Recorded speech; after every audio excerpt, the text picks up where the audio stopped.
गांव के एक छोटे से घर में 8 साल का रोहित अपनी मां के साथ रहता था। पिता का देहांत पहले ही हो चुका था और मां ही उसकी पूरी दुनिया थी।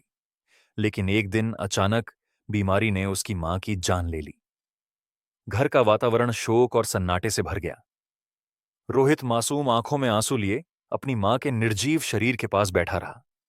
वह किसी को छूने नहीं दे रहा था और बार बार कह रहा था, मां मुझे अकेला मत छोड़ो, देखो मैं किसके साथ रहूंगा। उसकी मासूम आवाज आसमान तक गूंज रही थी। उसी समय यमदूत उसकी मां की आत्मा को लेकर यमलोक की ओर जा रहे थे। आत्मा शांत थी, पर पीछे छोड़े बेटे की पुकार उसके हृदय को विचलित कर रही थी। जब वे यमलोक पहुंचे तो यमराज ने देखा कि आत्मा मां की है और धरती पर उसका बेटा लगातार रोते हुए उसकी पुकार कर रहा है। यमराज ने दूतों से सब बताया और ध्यान से सुना। उन्होंने अपनी दिव्य दृष्टि से देखा, छोटा बच्चा अपनी मां के चरण पकड़े हुए लगातार रो रहा है।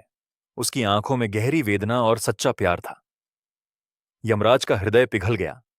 उन्होंने कहा, संसार का सबसे सच्चा रिश्ता मां और बच्चे का होता है। यदि यह बच्चा अभी अपनी मां से दूर हो गया तो उसका जीवन अधूरा रह जाएगा। धर्म यह भी कहता है कि प्रेम सबसे बड़ा बल है। आज यह प्रेम मेरी व्यवस्था से भी बड़ा सिद्ध हुआ। इतना कहकर यमराज ने आत्मा को आशीर्वाद दिया और दूतों को आदेश दिया, इसे वापस उसके बच्चे के पास छोड़ आओ। जब तक बेटे को सहारा न मिले तब तक इसका जीवन धरती पर रहेगा। अगले ही पल मां ने आंखें खोलीं। गांव वाले चकित रह गए। रोहित खुशी से चिल्लाया, मां! और मां ने उसे कसकर गले लगा लिया। उस दिन से लोग कहते हैं कि सच्चे प्यार में इतनी शक्ति होती है कि वह मृत्यु के देवता को भी बदल सकता है।